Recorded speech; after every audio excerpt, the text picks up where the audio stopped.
Bom, bom dia a todos. Sejam bem-vindos ao quinto bloco da série online Investimentos no Setor do Saneamento, em vista a um novo marco legal, que faz parte da plataforma Connect Smart City, em parceria com a Portugal Ribeiro Advogados, Jaimundo Neto Advogados e a sigla Sul Consultoria Regulatória. O tema de hoje, deste bloco, será as oportunidades que o novo marco legal gera para o setor privado. E hoje contamos com a participação honrosa de 3 grandes representantes do setor privado no segmento saneamento. Teresa Bernaglia, da CEO da BRK Ambiental, Gustavo Guimarães, CEO da Iguá Saneamento, e José Guilherme Cruz Souza, que é sócio e head de investimentos em infraestrutura da Vinci Partners. Bem-vindo a todos e obrigado pela participação. Quienes actuaremos como entrevistadores, igual que em todas as outras semanas, será o Maurício Portugal Ribeiro, o Luiz Felipe Garaciani e eu, o Sebastião Buto. A todos os participantes que nos estão assistindo, volto a lembrar que eles podem encaminhar seus questionamentos, comentários através do chat e da aba PR, que é de perguntas e respostas. Nós estamos acompanhando essas perguntas, questionamentos, comentários e os iremos inserindo na nossa conversa, nossa entrevista de hoje, na medida do possível. Bom, quero agradecer novamente a presença de Teresa, do Luiz, de José Guilherme e do Gustavo Guimarães.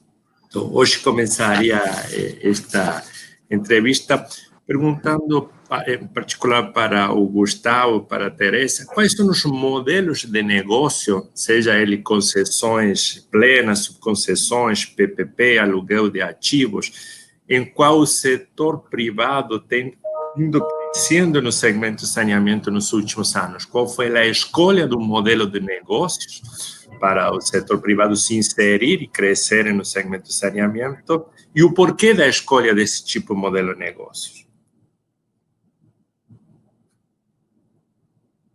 Bom, estou tentando tirar do mundo aqui. Sebastião, bom dia. Vai, Teresa. Bom dia, tudo bem? Estava brigando com o mudo aqui. Bom dia a todos.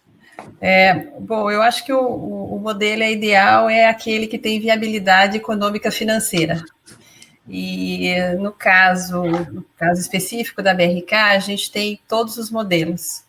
Nós temos PPPs, nós temos concessões plenas, nós temos subdelegação, nós temos concessão parcial,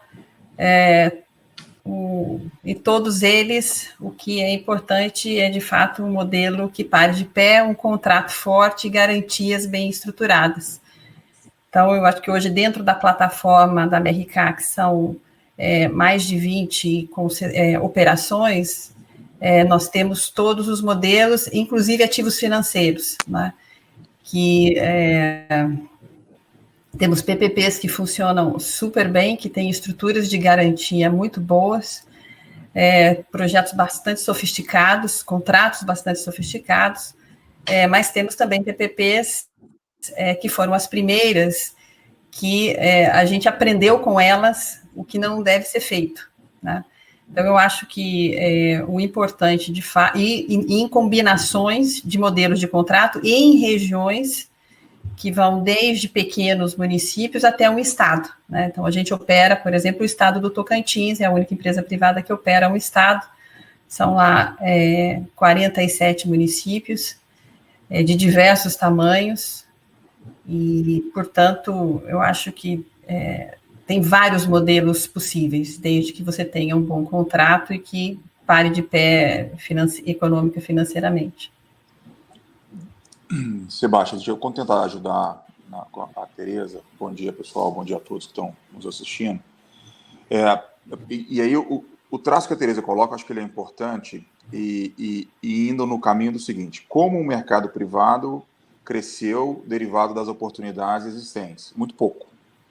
De fato, a gente teve muito pouca oportunidade que veio ao mercado e que tenha permitido ao privado apresentar a sua capacidade, a sua história de eficiência para o setor de saneamento, porque nós tivemos pouquíssimos casos de licitações ou transações que aconteceram nos últimos anos.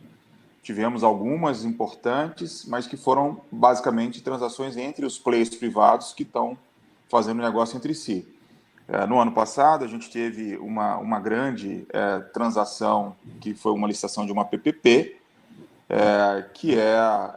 que foi significante, que é a Corsan, e que apresentou lá uma série de desafios na linha do que Tereza comenta, ou seja, tem retorno financeiro, econômico, é sustentável, tem estruturas de garantias sólidas, tem uma matriz de risco que efetivamente funcione para que você não fique no limbo de quem é responsável por o quê, ou seja, tem todo um contexto. Então, complementando, qualquer modelo que você possa trazer e emprestar ao mercado de saneamento a eficiência do setor privado, eu acho que ele é bem-vindo. O que nós temos que pensar é como fazer isso funcionar. Acho que é o principal ponto que eu acho que vale a pena dividir com o pessoal. Sim, porque o que a gente tem visto realmente nos últimos anos é pouca movimentação enquanto à delegação dos serviços ao setor privado. Tá? Seja a delegação das distintas formas que hoje existem, distintos modelos de negócio, como o Gustavo falou, o que houve foi uma transferência de controle acionário e propriedade entre os players existentes. Então, o que se vem verificando pouco dinamismo na penetração do setor privado no segmento do saneamento. E esses negócios, em geral, estão mais alavancados nas PPPs, porque, entendo, são as que trazem uma maior segurança jurídica ou viabilidade econômica. Qual é a visão de vocês, inclusive do José Guilherme? Bom, bom dia a todos. Olhando um pouco sobre o ponto de vista de um investidor aí, a gente não está posicionado num setor, mas o setor de saneamento é um setor que a gente aposta muito para frente. E a visão que a gente vê como investidor, ela é positiva por dois aspectos, né? Primeiro, que a gente faz muito um paralelo com o cenário que a gente encontrou quando começamos a investir no segmento de distribuição de energia, no final da década de 90, início dos anos 2000. O paralelo que a gente encontra no setor hoje é muito parecido com aquele que a gente encontrou há quase 20 anos atrás na distribuição de energia, no qual há um grande gap de investimento, necessidade de investimento, não só para a universalização dos serviços, mas até para a melhoria de eficiência, e talvez exista um gap maior ainda na capacidade de gestão e extração de valor dos ativos existentes. Então, para o investidor que está olhando de fora, isso é uma combinação muito forte, tá? Sob o ponto de vista de atratividade econômica de um possível investimento. Por outro lado, a gente acaba olhando muito a parte de risco. E especificamente quando a gente olha, especialmente algumas PPPs no âmbito estadual, até algumas no âmbito municipal, sempre vem a questão dos riscos dos entes subnacionais. Tá? Então, no momento em que uma incerteza política e macroeconômica sobe, esse risco dos entes subnacionais aumenta exponencialmente, mesmo num cenário onde você tenha uma estrutura de garantia e de fluxo de pagamento muito robusta. Porque, no final das contas, o que a gente faz é uma decisão de alocação de capital. Se eu vou alocar capital no setor A ou no setor B, a gente acaba ponderando riscos e retornos envolvidos. Faz-se muita comparação com o setor de energia elétrica, por razões históricas. É um setor que até hoje tem a maior participação privada, já passou por momentos de muita bonança e momentos muito ruins, como agora está passando de novo. Então, acho que tem lições a serem aprendidas aqui para o setor de saneamento também. Só para pontuar que uma das coisas que a gente mais gosta como investidor é poder estar num setor em que a gente tem alguma previsibilidade para frente. Isso se dá não só do ponto de vista regulatório, então contratos bem feitos, etc., mas também sob o ponto de vista do que fazer com questões relacionadas, por exemplo, que tem bastante aqui, demanda, inadimplência, perdas, etc. Ok. E me disse, tanto você, José, quanto Gustavo e Teresa, interagem muito com o investidor estrangeiro, tá? Porque a captação de recursos não sempre é no mercado local, sino também, bom, no caso da BRK, sua participação é estrangeira, e o José, pelo fato de estar no fundo, e a Igual pelo fato de procurar recursos também no exterior. O investidor estrangeiro, qual é a maior preocupação, o questionamento que tem na hora de alocar recursos, ainda que não de forma direta, ou pois também de forma indireta, em financiamentos, de alocar recursos no setor do saneamento no Brasil? Qual é a principal preocupação que tem, o principal questionamento para o convencimento de alocar o capital aqui? Bom, eu posso falar por quem já...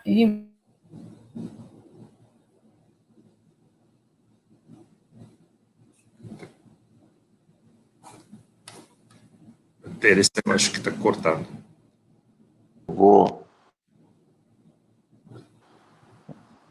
Sebastião, só para a gente poder ter um ritmo até ela voltar, que acho que caiu.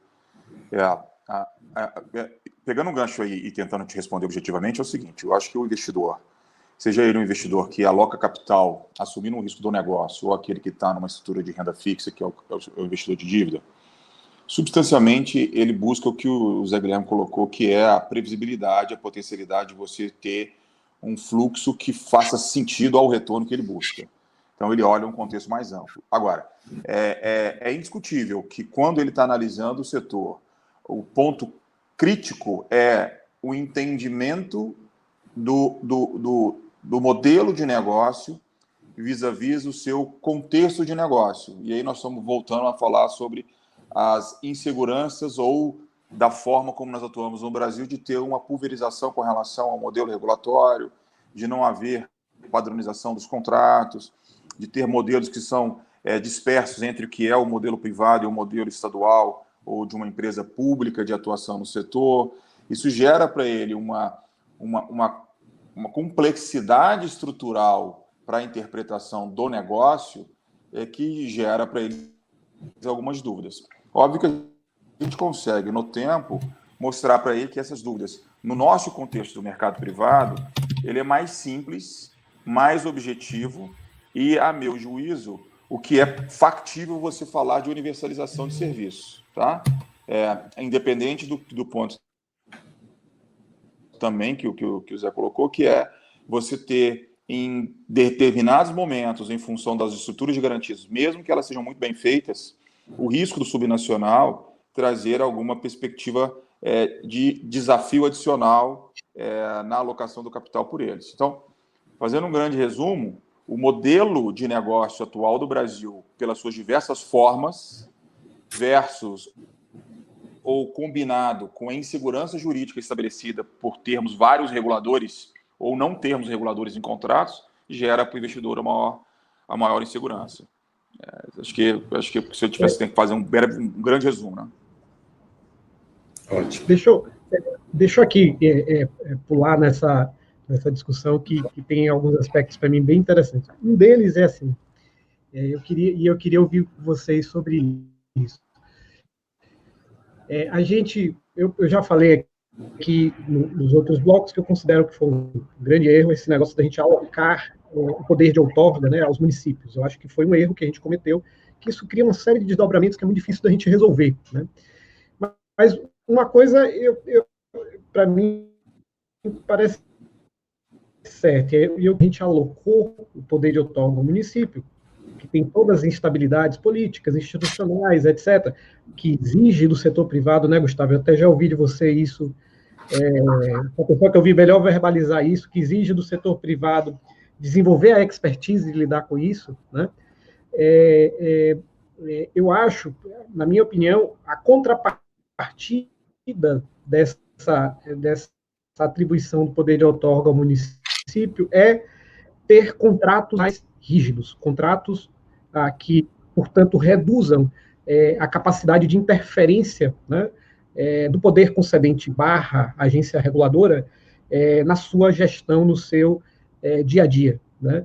Eu queria ouvir vocês sobre isso, porque para mim me parece assim, um trade-off necessário, já que colocamos o saneamento dependente de um ambiente institucional e político mais instável, que é o municipal, é preciso que os contratos, né, sejam mais rígidos, que haja menos discricionariedade na regulação, discricionariedade do poder concedente em relação a esses contratos. Queria ouvir vocês sobre isso. Parece que os nossos convidados, os três, Maurício. caíram Maurício. nesse momento. Maurício, eu não sei se vocês estão...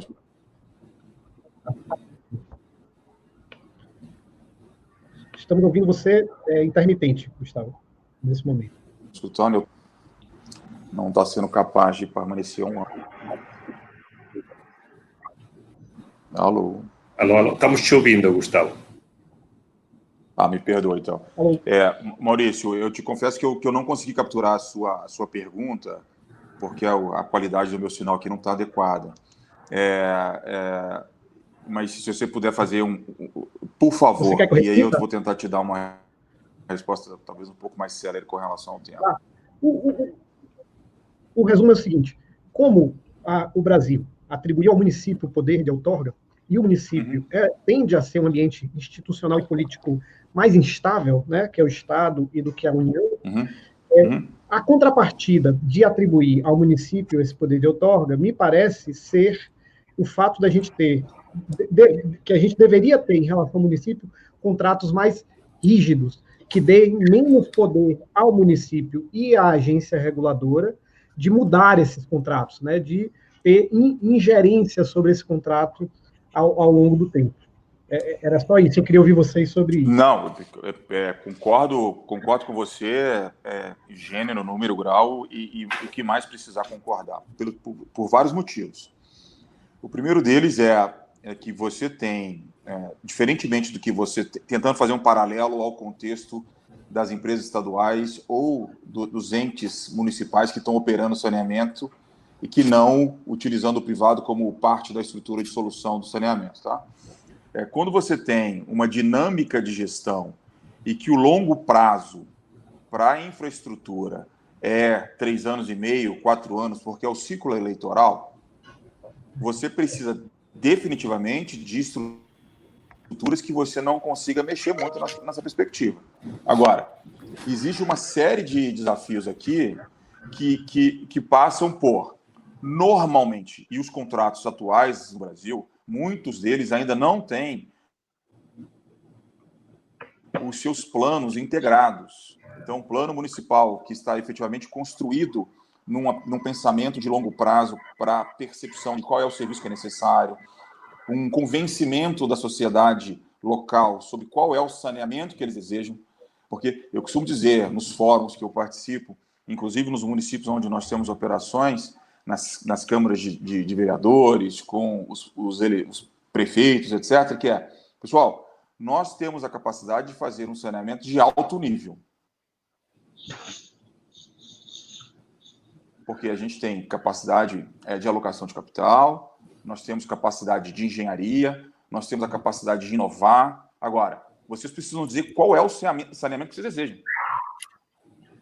Porque eu não posso ir e fazer uma imposição de qual é o desejo e do que vai ser aplicado ou colocado à disposição daquele município.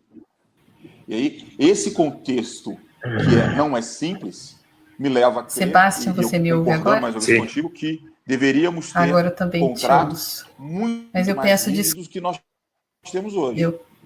Eu parei na hora que eu estava começando a responder uma pergunta e se puder retomar. Não, pode.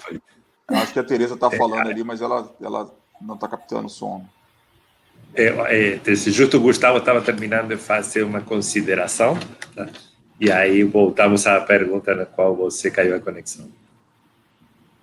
Tá, você pode retomar a pergunta, por gentileza? Sim, era no início, vocês que lidam com os investidores estrangeiros, qual é a maior preocupação, o questionamento que tem no investidor estrangeiro em relação ao setor do saneamento no Brasil? Eu não sei se o Gustavo está aí, ele estava justo terminando de apresentar uma ideia, então eu gostaria que ele conclua e aí... Tá. Claro.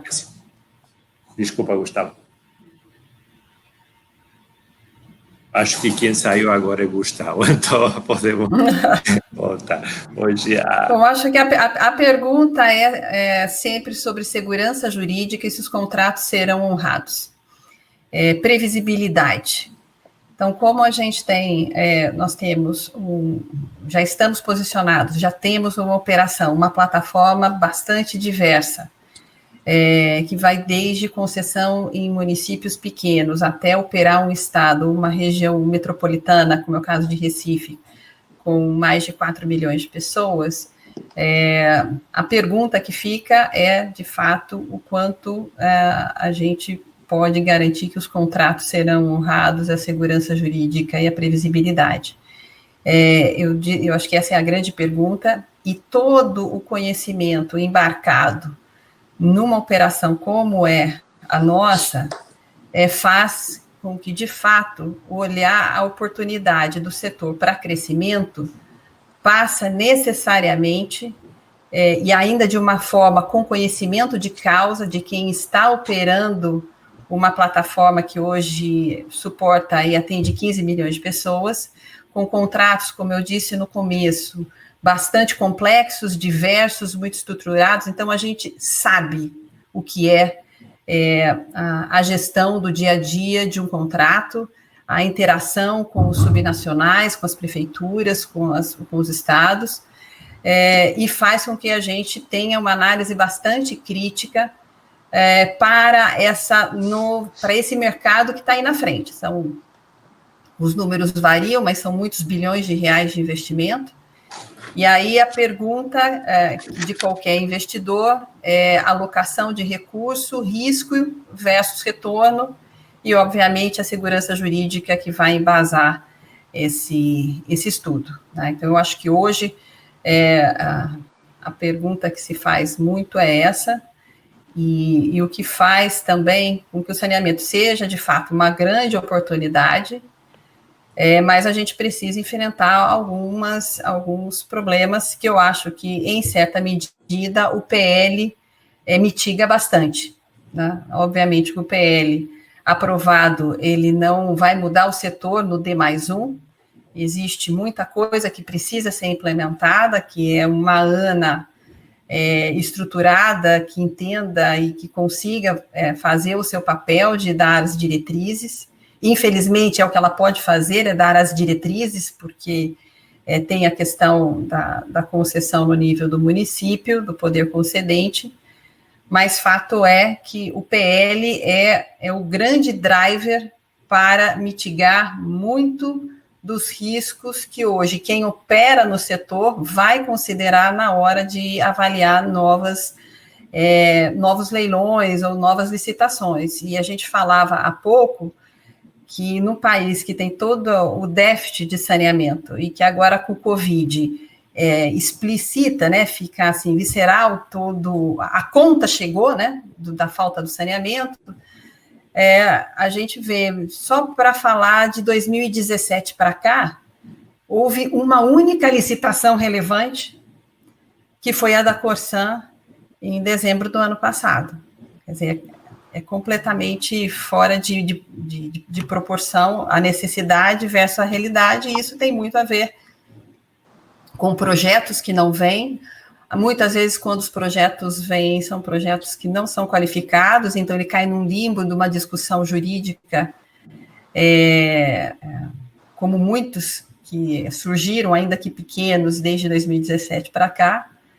A Corsan foi a exceção e foi realmente o único grande projeto que falou assim, olha, que todos os players quiseram lá olhar e que tinha uma série de discussão de risco ali alocado no projeto, né? Então, eu acho que o PL vai ser fundamental para a gente fazer a avaliação dos riscos à frente e projetos bons, que não sejam questionados quando eles vierem públicos, né, no processo da licitação. Tereza, Gustavo, desculpa, justo. Não tem problema algum, zero problema. Posso falar um pouquinho? O problema é conexão e aí você caiu. Não, pode continuar. O Maurício está fazendo uma fala. Eu acho que tem duas coisas que eu acho que são importantes falar, tá? Que eu acho que vale a pena colocar aqui na discussão. Uma coisa que ninguém gosta de falar, tá? Mas como aqui estamos entre experts, né? E a gente tem a obrigação de trazer os temas que são importantes, é que o modo como, digamos assim, no mundo pré-Lava Jato, tá? A estabilidade institucional necessária a fazer concessões com municípios, né, era dado por condições de campanha. Eu nem falar das coisas não republicanas, vamos falar das coisas republicanas aqui, né? Então, como é que um concessionário naquela época mantinha uma boa relação com o prefeito? Com a promessa, né, explícita ou implícita, de que, em momento de campanha, ele teria lá uma ajuda. E isso era permitido, era legal, né, apesar de que teve gente aí tentando tornar ilícito uma coisa que era lícito, né, isso era permitido. E isso trazia ali uma estabilidade que era necessária, né, era indispensável para você ter para você imaginar que estava fazendo um investimento no curto prazo que ia ser amortizado em 20, 30 anos, né? Você precisava de 4 mandatos, né, de prefeitos para amortizar seu investimento. Então, isso eu acho que a Lava Jato mudou essa lógica, né? E isso eu acho que casa com a necessidade de um novo marco legal para você estabelecer essas relações em novos termos. Então, acho que isso é uma coisa importante sobre isso. Algo que é relevante, e aí, Tereza, eu vou discordar um pouquinho de você, tá? E queria também te ouvir sobre isso, e ouvir o Gustavo e o Zé Guilherme. Eu acho que Corsan, o projeto recente da Corsan, que foi, inclusive, a licitação vencida pela AGE, como todos nós sabemos, né? Tá? Você sabe que eu estou há tantos anos nesse setor que eu me sinto um velhinho do setor e não tenho papas na língua, né? Quando eu acho que alguma coisa está de má qualidade, eu acho que é importante dizer em público que a qualidade está ruim, né?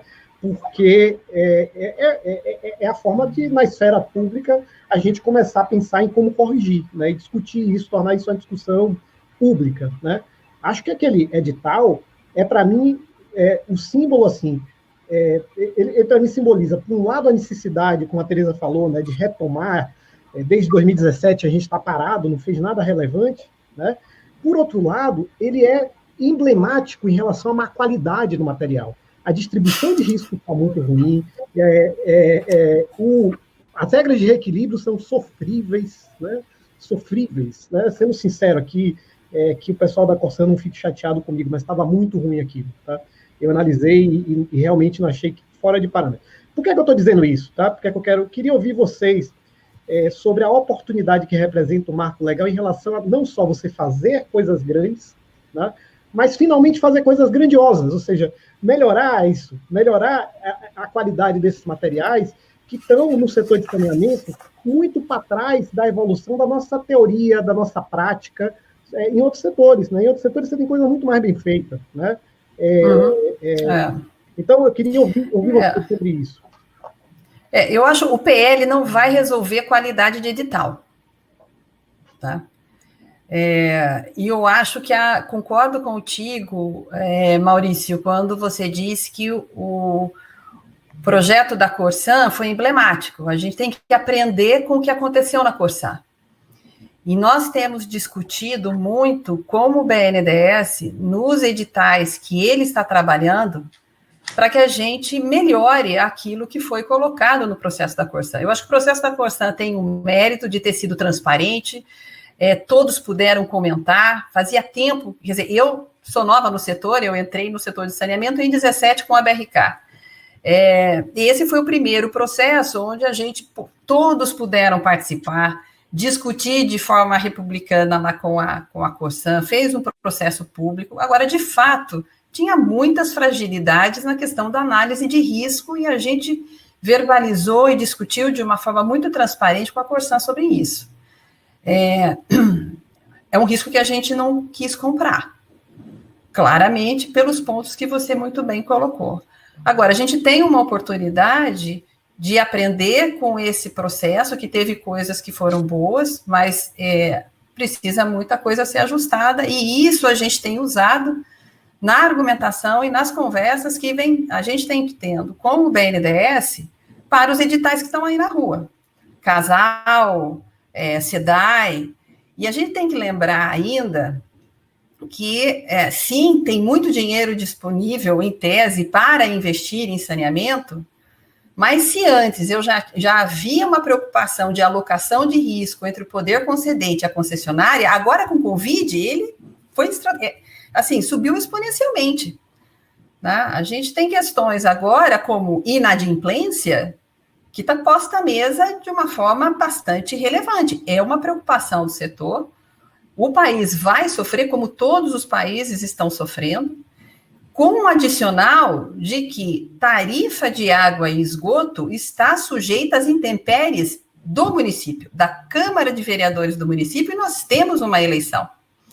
Portanto, aqui é fundamental um projeto de lei que começa a gente ter uma discussão mais não é o ideal, é o que foi conseguido até aqui, mas ele já traz um direcionamento melhor para as questões de previsibilidade. A gente tem um segundo pilar, que é uma ANA estruturada, porque não adianta ter um PL e uma ANA que não tenha recurso, capacidade técnica, para, por exemplo, dar diretriz de modelo de reequilíbrio, de contabilidade regulatória. Isso vai levar um tempo, portanto, é necessário, sim, que eu tenha uma ANA que consiga fazer o seu papel. E terceiro, projetos com editais que façam sentido, do ponto de vista da alocação de risco. E a gente mencionou aqui, os nossos contratos são contratos de 30, 35, 40 anos. Vamos falar em 40 anos para fazer a conta fácil. São 10 mandatos de prefeito. Então, a pergunta que sempre fica, vamos conseguir fazer o reequilíbrio? E aí eu vou voltar ao ponto que você colocou, pré e pós-Lava Jato. Os reequilíbrios têm que ser a exceção e não a regra. Portanto, um edital bem feito, ele tem que assegurar que eu vou ter, sim, reequilíbrios ao longo do tempo, mas não um reequilíbrio a cada ano de contrato. Isso não existe. Ainda mais quando você tem um poder concedente que tem ao lado do seu gabinete a agência reguladora municipal. Quer dizer, é muito desequilibrado. Então, eu acho que a discussão do PL tenta levantar a barra e dar uma uniformidade nos players. Saneamento, assim como foi energia, é coisa para gente grande, que tem capacidade de fazer grandes investimentos, que tem capacidade de captar grandes recursos, que sabe operar, que tem um compromisso de longo prazo. Nós não vamos transformar o saneamento se a gente ficar no varejinho de um município aqui, outro município acolá. Não, tem que ser grandes projetos, grandes licitações, e que para isso precisa ter algum drive regulatório melhor do que esse que a gente tem, e com uma alocação de risco que seja razoável. Quer dizer, fazer um edital onde aloca toda a incerteza para o concessionário, quem é sério, quem é empresa grande, quem faz conta, e quem não entra. Realmente não entra.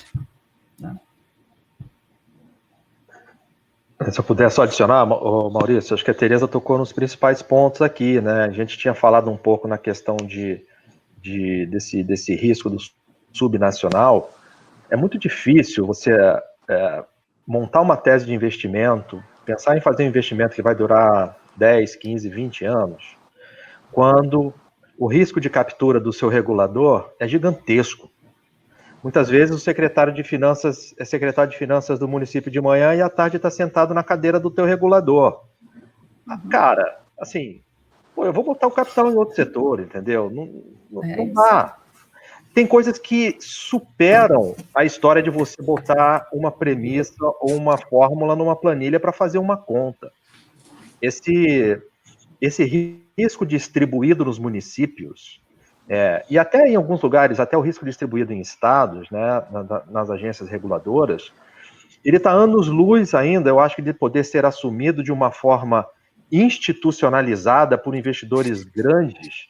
Você vai ter situações aqui e acolá, de um investimento aqui e acolá, mas a visibilidade, você tem um programa eventualmente de privatizações de empresas estaduais, ou uma visibilidade, você tem um programa de concessões municipais grandes, no tempo, bem estruturadas, para dar tempo também da sua agência reguladora se estruturar tecnicamente. A turma não foi treinada no setor para fazer uma regulação econômica, por exemplo, dos contratos. Isso é um aprendizado que, para acelerar, tem que pegar de outros setores, né? Eu acho que tudo isso, como a Tereza falou, o PL vai ajudar, mas em D+1 não vai chover investimento de fora aqui. Não adianta, não é assim. Deixa eu só tentar, ainda contribuindo na fala aí do Zé e da Tereza, e aí recapitulando a questão de Corsan, tá? Teve um processo que eu acho que tem que dar o mérito ao Barbucci, como executivo da Corsan, que conduziu o processo na transparência. Acho que ele foi bastante inteligente e sábio na condução, porque ele realmente deixou transparente o processo. No nosso caso, especificamente, dado aos riscos todos que foram mencionados e talvez alguns pontos que não foram observados durante os debates da construção que foram apresentados por nós, aí, os players privados, para participação, nós acabamos não participando da licitação propriamente dita. A gente nem apresentou envelopes lá, porque os riscos eram tamanhos que não dava para poder a gente participar. Eu estou fazendo esse gancho só para a gente poder não esquecer o seguinte: eu tenho convicção que o PL tem que ser aprovado do jeito que ele está e tem que andar, tem que evoluir. O meu ponto central é que eu acho que o PL só não resolve. Eu acho que a definição de ANA já é um debate que já se começa, mas começa-se de um desenho de querer sair com o ótimo. E o ótimo é um lugar longe demais e não vai dar para esperar. E tem coisa que já pode ser feita hoje, gente. O que nós estamos sofrendo no final do dia para ter projeto grande ou um projeto de privatização, que seria ótimo para que todo mundo que tenha envergadura que as empresas privadas têm aqui no Brasil que estão operando, que pudesse sair, coisas que fossem razoáveis de saírem, nós temos que ter uma preocupação, tem que ter plano, tem que ter plano de engenharia. Se não tiver projeto de engenharia bem feito, não existe licitação que vá capturar por mais rígido que venha a ser. Não existe, não tem jeito. Então, acho que tem um tema aqui que cara, vamos pegar a FUNAS, OGU, esses recursos todos que são alocados pelo governo federal nas iniciativas de saneamento e põe esse dinheiro para poder trabalhar para projetos, gente. Se fizer lá 500 milhões de reais por ano durante 5 anos, cara, a gente vai fazer projeto para 5 mil municípios brasileiros e a gente vai ter um nível de cobertura adequado e decente. Então, assim, o meu ponto aqui da inflexão e de um pensamento bem simples nós temos que evoluir. Eu entendo quando o Zé coloca que o investidor fica preocupado com o tamanho do risco existente dado essa insegurança jurídica, mas o investidor vem. Se você mostrar para ele que você conhece efetivamente os riscos e que tem caminho de solução para os riscos, ele vem. Isso eu não tenho dúvida. O meu ponto é a gente conseguir mostrar para eles isso, e independente do problema da instabilidade local, com os vereadores, com os prefeitos, que a gente tenha a tranquilidade de ter aonde acionar os mecanismos caso exista uma disfunção contratual. Eu acho que o grande problema que nós temos hoje é esse: a gente não tem um caminho concreto para seguir, para poder pedir reequilíbrio ou desequilíbrio. Agora, a gente está vivendo o Covid-19, que potencialmente já instalado uma situação teórica de evento extraordinário. Como é que as empresas estão posicionando? Como é que vai ser essa discussão? A gente antecipa o movimento, a gente espera o movimento, tem a eleição estadual, e tem as eleições municipais. E aí, todos os operadores, no final do dia, ficam com essa preocupação. Eu vou fazer o que eu tenho que fazer ou não? E aí, Tereza e eu que estamos aí na dinâmica de operar as companhias, né, de tentar liderar essas companhias, o que a gente acaba vendo é que boa parte dos esforços das nossas empresas se dão aos advogados. Os advogados estão muito bem servidos por nós, né? Ou seja, porque investe-se muito dinheiro em advogado. Eles trabalham infinitamente mais que engenharia, é um negócio impressionante. Olha que a Tereza é advogada, né? Até onde eu sei. Então, sou engenheira. O meu ponto... É engenheira? E aí, só o meu ponto que o Zé e que a Tereza também colocou, da gente emprestar experiências anteriores de mercados regulados, das utilidades no Brasil, eu tenho um ponto de preocupação enorme aqui, que é o que vem primeiro, a gente regular ou a gente ter efetivamente um plano que universaliza? Se a resposta for no segundo ponto, nós temos que preocupar com a universalização. A gente não pode pegar o modelo de energia de distribuição, por exemplo, e aplicar no mercado de saneamento, senão não vai. Porque o modelo de energia no mercado de distribuição é o que é aplicado às empresas estaduais que são boas referências no Brasil. Você pega a Copasa, a Sabesp, a Sanepar, elas aplicam aquele modelo nos seus negócios. E no final do dia, qual foi a evolução que elas tiveram? Elas apresentaram um belo de um trabalho no tempo, mas ainda não conseguiram trazer a universalização para os seus negócios. Então, eu acho que o modelo brasileiro, para ser regulado objetivamente aqui, por sorte, o modelo privado é o que concretamente cria o caminho para universalizar. Por quê? Porque os riscos eles são ex ante, não é ex post, você tem um mais longo prazo, você mesmo com indefinição de uma estrutura de matriz de risco que fique toda para o concessionário, mas se me der todo o risco para o concessionário e eu puder precificar esse risco, talvez eu tope. Mas eu tenho que sair no momento zero. Eu tenho que sair na pedra fundamental do projeto conhecendo esses riscos. Senão eu não vou fazer negócio. Né? O problema é que se a gente vai para o modelo do mercado de energia, os riscos eles vão ficar quase todos exposed. Ou seja, nós vamos ficar sempre expostos a um risco eventual que possa chegar. Eu acho que vocês levantaram um ponto que é bem importante. O PL não vai solucionar todos os problemas, tá? Ele vai mitigar parte dos problemas, mas está na questão do instrumento no qual vai se alocar o risco. E o risco que temos é que a alocação do risco passe de um extremo para outro. E hoje, entendo que o fato depois da Lava Jato e daquilo que o Maurício chama do apagão das canetas, há uma tendência do poder público, do poder concedente, a alocar tudo o risco na contraparte. Tá? E não a partir de uma avaliação do risco de quem é ele que tem condições de gerenciar aquele fator. Okay? Então, isso está fazendo com que os processos licitatórios que se estão imaginando ou tal, não tenham uma alocação do risco desde o ponto de vista do equilíbrio econômico, de minimizar o custo da administração do risco, e sim da alocação total na contraparte. Isso termina ou encarecendo o capital ou afastando a oportunidade de negócio. Então, há que, quando se fala da ANA, ou de buscar essa padronização, não só da regra regulatória, sino essa padronização da metodologia para definir uma adequada alocação de risco nos contratos que venham a se fazer e nos editais que venham a se fazer. Tá? Sebastião, só agregando um ponto no que você está colocando, eu acho que um aspecto muito importante que a gente tem que tomar muito cuidado para isso não acontecer é que até o presente momento a gente vem observando uma deficiência muito grande nos contratos de programa.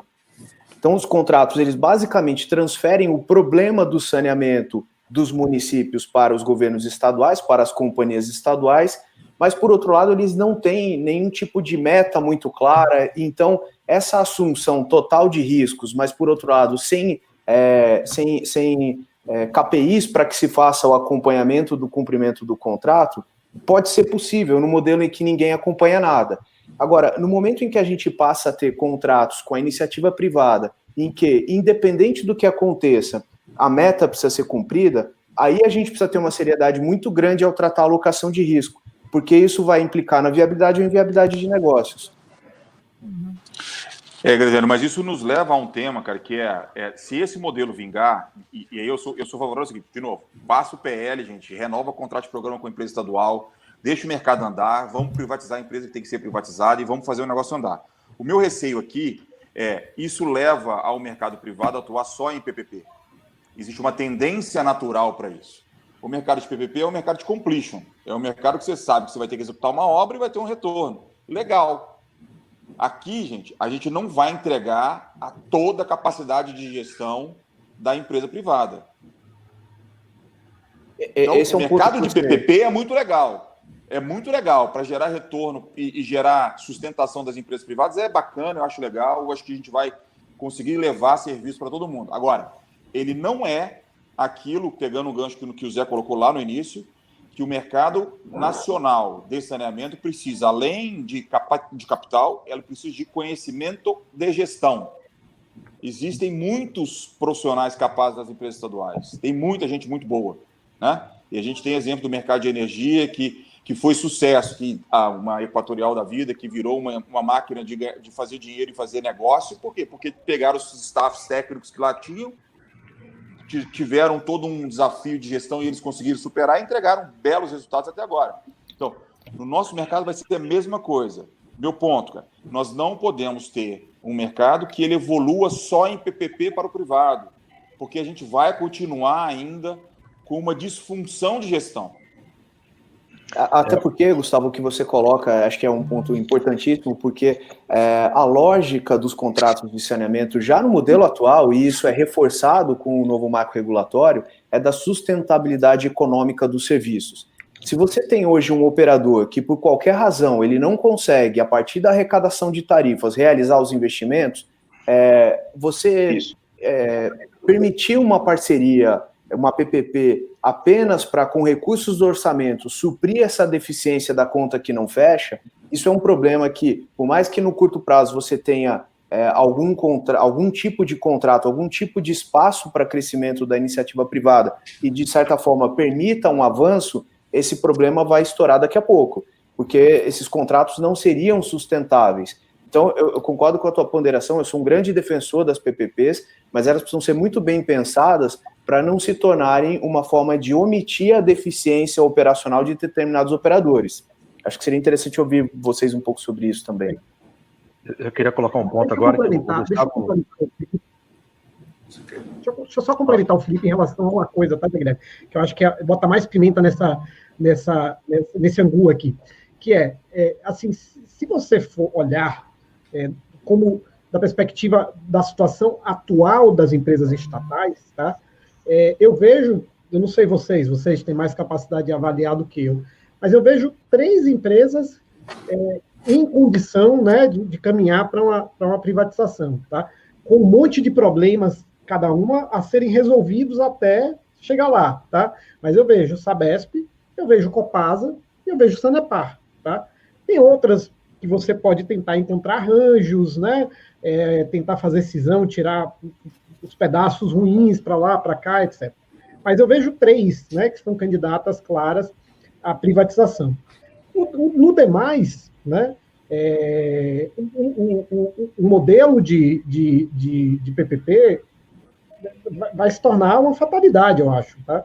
Então, assim, conjugando isso que eu estou falando, com o que Graziano falou, com o que o Gustavo falou, né, eu queria ouvir novamente vocês, porque, por um lado, eu também acho que a PPP é uma solução interessantíssima para o parceiro privado, porque é um modo de você se proteger, né? Você consegue ali transferir apenas o risco que ninguém tem dúvida de que o setor privado vai conseguir gerenciar. Por outro lado, se a gente trabalhar só com isso, a gente vai limitar os efeitos da participação privada e talvez até mesmo o grande benefício, né, que seria um aumento geral da eficiência que permita acelerar a universalização, né? Então, eu queria ouvir vocês sobre isso. Eu acho que você tem razão. Eu acho que tem não tem muitas empresas que teriam condição de serem privatizadas. Mas eu acho que, para além das PPPs, virão muitas concessões, né? Muitas concessões, e aí o risco do cliente a gente gosta, que é isso que a gente sabe fazer. A gente vai gerir perda, a gente vai gerir inadimplência, a gente vai ter eficiência operacional, a gente vai fazer a correta alocação do investimento, e funciona muito bem com um contrato bem feito.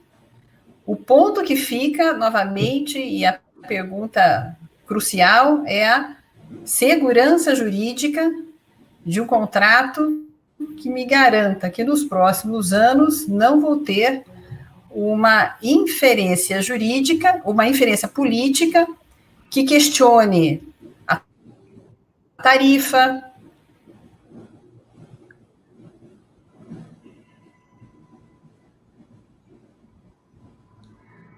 Acho que voltou a cair a conexão da Tereza. A Guilherme ia fazer um comentário, Zé. Você tinha um comentário para ser feito com a Tereza? Eu ia fazer um comentário aqui, Maurício, enquanto a Tereza não volta. Gustavo tocou no principal ponto aqui que a gente vê, que é a questão de incentivo. Tá? Quando eu falo... vocês estão ouvindo? Sim. Acho que todo mundo está ouvindo. Sim. Quando eu falei sobre a questão Sim, estamos ouvindo. Quando eu falei da questão de privatização das companhias estaduais e faço o paralelo com as empresas de distribuição de energia, a gente não pode também deixar de comentar, né, que a gente está falando no modelo de regulação econômica diferente. A gente está falando no modelo de regulação econômica por incentivo versus um modelo de regulação econômica num contrato. Uhum.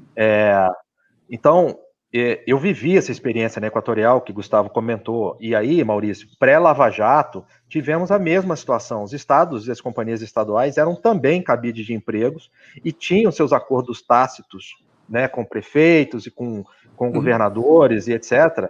E essa questão foi solucionada republicanamente, institucionalmente, porque era lastreada numa regulação forte. O programa de universalização, que foi um sucesso lá, tal como foi um sucesso nas telecomunicações, eu acho impossível de dar certo aqui no saneamento com essa regulação no nível municipal como está hoje.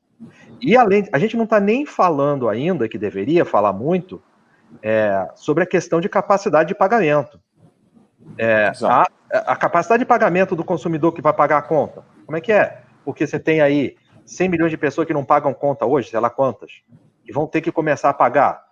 Pô, isso está na conta da obrigação do privado, por exemplo, que vai assumir uma concessão de universalizar?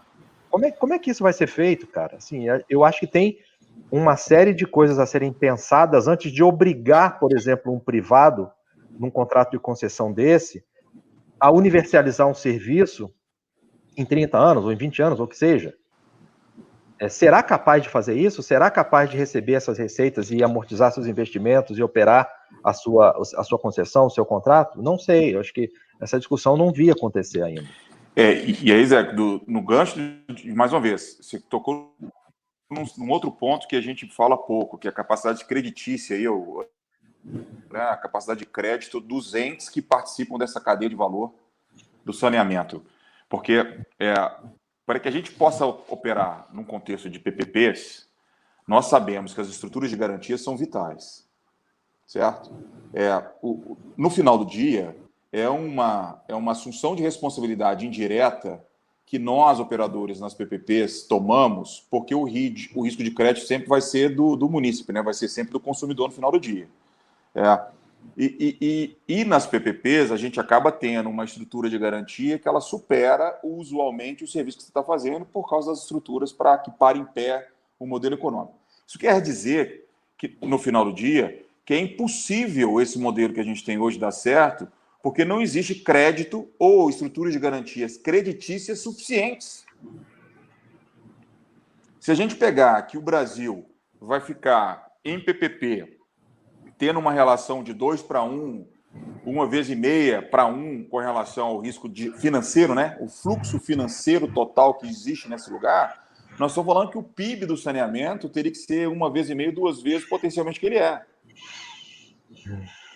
Estruturalmente, então, gente, o mercado de PPP é muito bonito, é ótimo, mas ele não é a solução. Ele sozinho não resolve. A gente tem que ter privatização, a gente tem que ter contratos de concessões decentes, né, para que a gente possa ajudar a aumentar o fluxo financeiro da cadeia de valor, melhorando o nível de inadimplência, criando estruturas mais eficientes de gestão dessa inadimplência ou do fluxo de recebíveis existentes, para que a gente possa tracionar o mercado financeiro, que é um polo de atração de capital, fazendo operações estruturadas de mais longo prazo com fluxo de recebíveis, para que os famosos, né, o Project Finance exista de fato, porque banco de fomento não está mais colocando dinheiro no risco do projeto. Então, nós temos o fator de alocação de capital, mas a alocação de risco e como mitigar o risco estrutural do setor, que vai além da gente pensar que o PL vai resolver, ou que só a ANA vai resolver, só que a gente tem que capturar, e eu concordo que a gente precisa capturar os modelos que foram exitosos. Telecom foi um modelo que deu certo, energia deu certo. Lembre-se, energia no meio do caminho mudou 2 vezes, né? A gente teve lá em 98, depois teve 2001, teve 2005, no final do dia, a gente está no novo modelo agora. Telecom, idem, 98, 2004, e foram evoluções. Nós, de 1995 para 2007, fizemos quase nada. De 2007 para cá, também fizemos muito pouco. E a gente está falando de novo, só que a gente não está resolvendo o problema, que é o regulatório. É isso aí.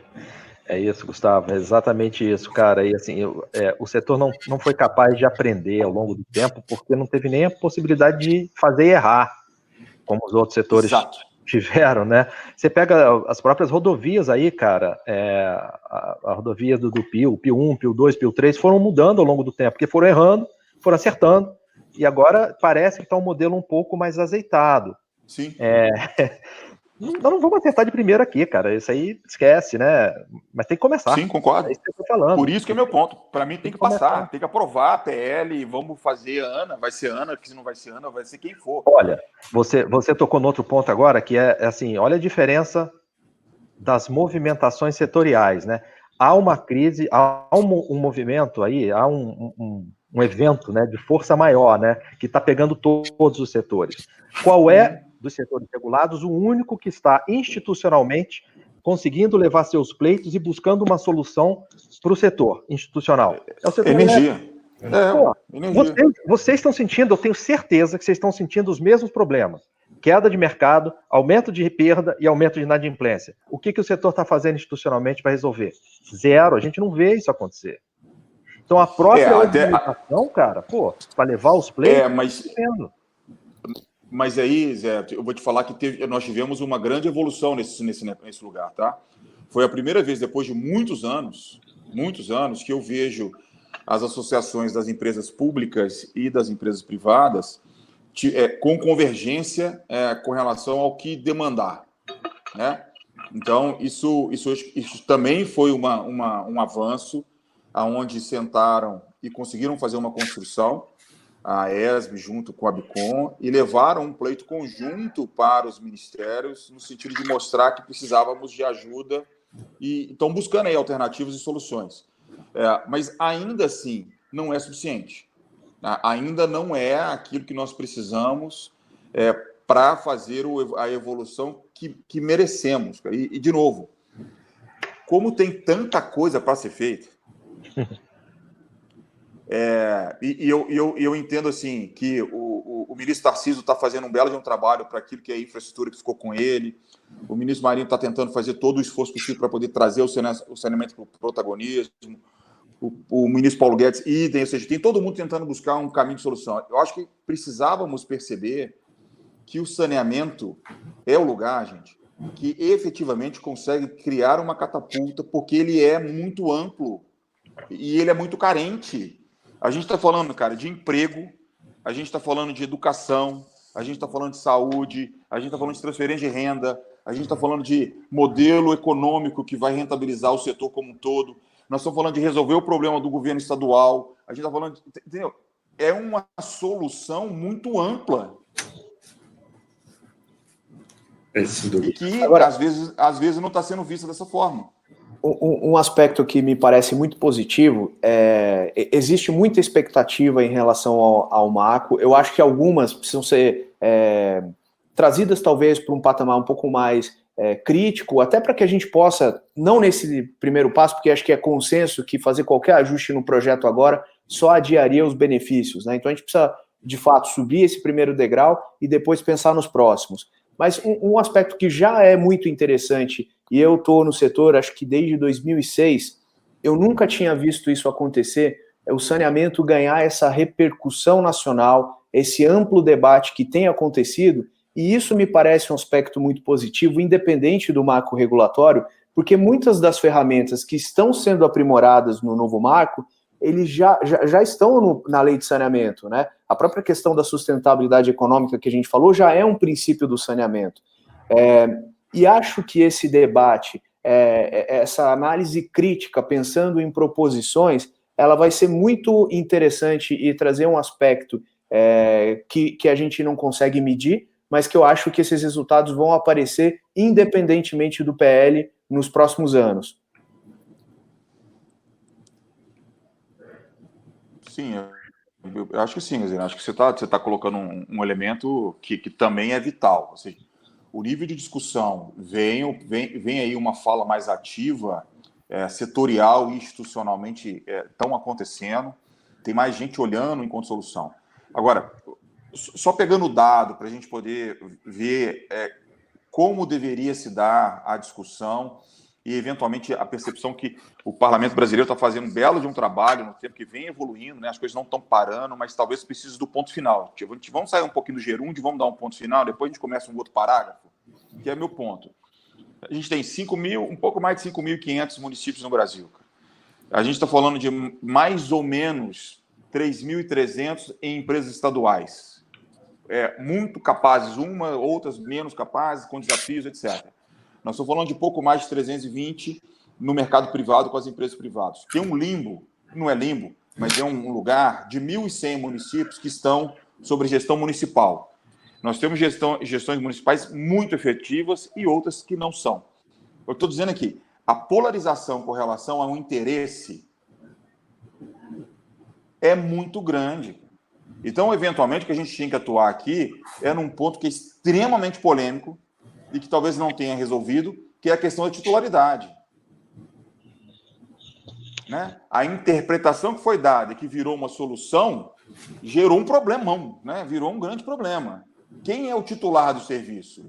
Será que saneamento, ou, na verdade, água, deveria ser visto como um negócio que é tão crítico que ele deveria ser de força maior do governo federal e acabou? Não tem conversa?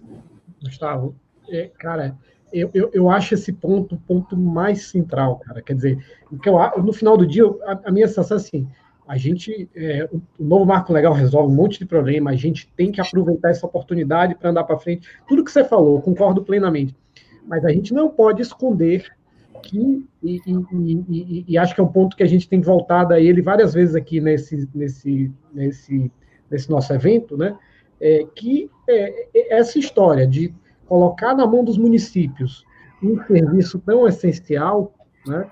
Os municípios que a gente sabe que, pela própria natureza, né? A grande maioria não vai ter condição de ter capacidade técnica para planejar, estruturar, regular, contratar, né? Fiscalizar. Colocar na mão do município algo tão essencial levou nos colocou, né, naquele lugar que o Mário Henrique Simonsen falava, né, na vanguarda do atraso, né, em relação a eu concordo plenamente com você. Agora, por outro lado, né, isso é uma reflexão importante para a gente saber onde é que está o problema, mas, por outro lado, a gente olha a condição política, né, e mudar isso, eu acho que é um negócio quase que impossível hoje em dia, né? É muito mais como hipótese para reflexão do que propriamente para uma coisa que a gente possa partir para ação e resolver, pelo menos no curto prazo. Não sei o que é que você acha. Mas queria te ouvir. Eu Eu não sei, Maurício, eu fico fazendo uma pergunta que eu fico comigo aqui nos meus pensamentos, que é a seguinte: o prefeito prefere o risco de crédito de ter que cobrar no município uma solução específica, ou ele prefere receber em transferência de renda do governo federal? O que é melhor para o prefeito? É ele receber o fundo de participação do município uma verba que é aquela que seria o equivalente às outorgas que ele cobrou, ou aos fundos municipais que ele está cobrando ao longo do ciclo, né, do serviço que está sendo prestado? Então, o que eu estou te colocando aqui é o seguinte: no final do dia, a relação entre o serviço ser prestado e a titularidade ser do município ou ser do federal, ele vai gravitar num lugar. É capacidade de execução econômica e fiscal econômica do próprio município. Então, a meu juízo, o problema da titularidade, ele está sendo deixado fora da discussão, mas deveria vir para a discussão, porque se você cria um mecanismo onde existe uma garantia de fluxo financeiro e, consequente, fluxo fiscal para o município, você resolveu o problema do prefeito. É que, Gustavo, me parece que a gente tem um elemento que a gente não pode desconsiderar, e se a nossa ideia é fazer um debate amplo e identificar os problemas para pensar nas soluções, a gente não pode deixar de falar nisso.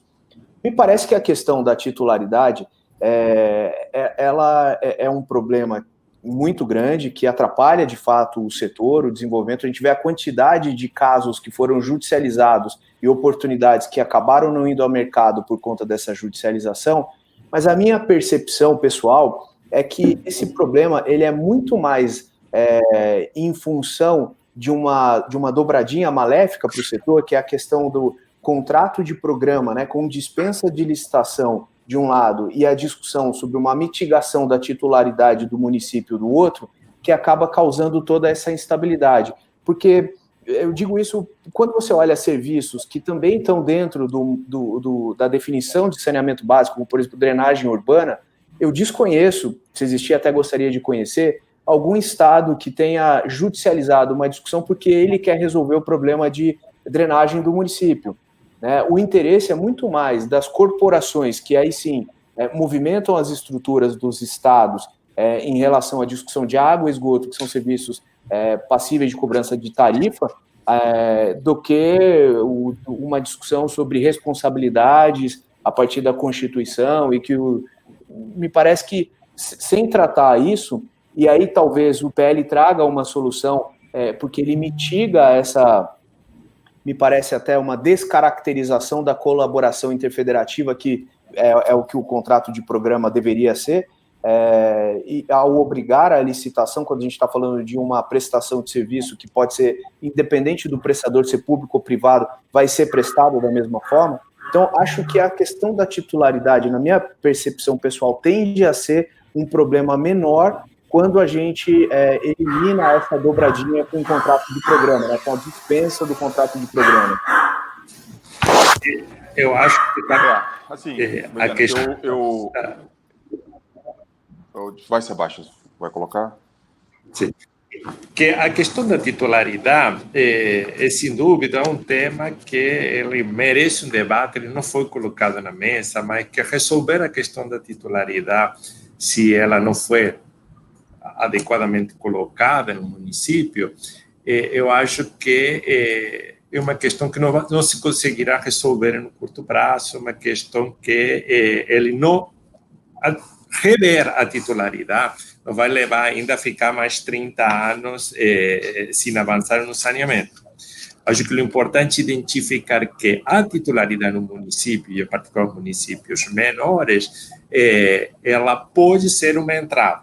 Então, o que hay que buscar é, dado esse fato que a titularidade é municipal, como eu mitigo as dificuldades da titularidade ser municipal. Então, se lhe deu ao município uma obrigação, que é de fazer os planos municipais, de definir por onde que o saneamento vai caminhar, mas não se lhe deram os recursos. Então, há que criar um programa federal que permita dar esses recursos e apoiar os municípios que têm a titularidade para os planos avançar. O município não consegue regular, e não consegue regular de forma independente, então essa regulação tem que ficar numa esfera além da municipal. Então, acho que um pouco também o projeto de lei e a agenda institucional que terá que ser montada aqui em diante, partindo do fato de que a titularidade está no município, que pode eventualmente não ser o mundo ideal, mas partindo desse fato, como que o apoio docente, que já não são subnacionais, permite mitigar essa dificuldade da titularidade municipal. Entendo que isso se dá através da delegação da regulação em uma esfera que não fique tão capturada pelo poder político, até mesmo pelo operador local, por recursos setoriais que dêem o apoio técnico necessário ao município para fazer seus planos planos municipais e por instrumentos contratuais que eles permeiem o ciclo eleitoral. Tá? Por uma alocação. Sim. Assim, tentando, colocando o ponto que o Graziano colocou, depois de ir no seu, eu vejo assim, o contrato de programa, a gente acabou colocando ele no lugar e conheço contratos de programas que não foram feitos, né? Porque o pedaço de papel assinado por algumas pessoas e que evoluiu. O motivo que está à frente do tema e é do profissional que está à frente. Enquanto ele é um profissional que tem a seriedade e busca um negócio para poder efetivamente progressão, né, para que ele possa evoluir, você vai ter contratos que são bem feitos, tá? Então, para mim, o contrato de programa é só um veículo. No final do dia, está com relação a se você quer ou não quer universalizar ou se você quer fazer lá um negócio para inglês ver, fazendo um trocadilho. Então, o meu ponto com relação a esse lugar, para o cenário que nós temos, eu concordo que a dobradinha de uma estrutura política local com o contrato de programa ele foi perverso. Mas eu acho que nós não podemos generalizar, porque tem coisa boa no meio desse lugar. Tá?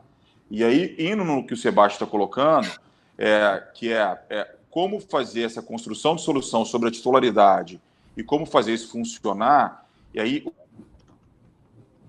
o meu ponto aqui é o seguinte, óbvio que a gente acaba navegando nas possibilidades e oportunidades que nós temos dentro do mercado e de todas as alternativas existentes. Mas o mercado de incentivos, ele é um mercado que, para mim, ele é contraproducente. No final do dia, ele não produz valor. Porque viram a força um jogo daquele interesse para poder capturar mais incentivo, tá?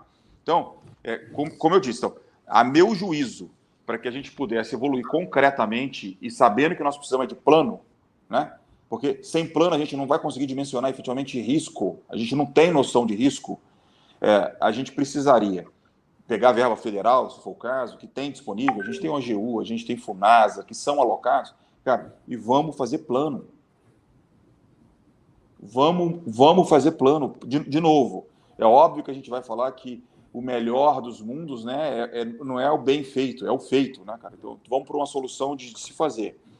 Mas para a gente buscar uma solução estrutural, de fato, a gente precisa ter uma execução central do planejamento. Então, falta coordenação.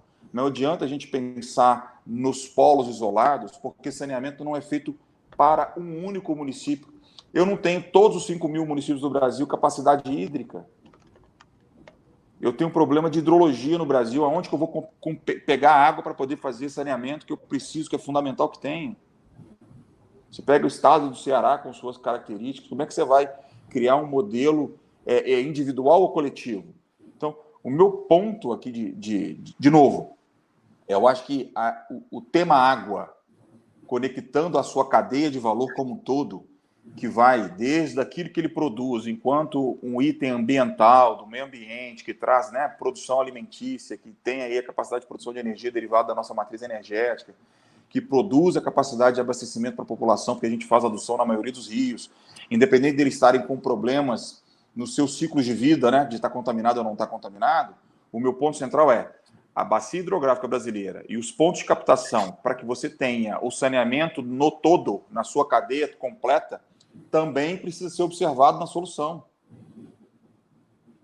Não adianta, gente. Então, a gente tem cidades no Brasil que elas são centenárias, a maioria delas.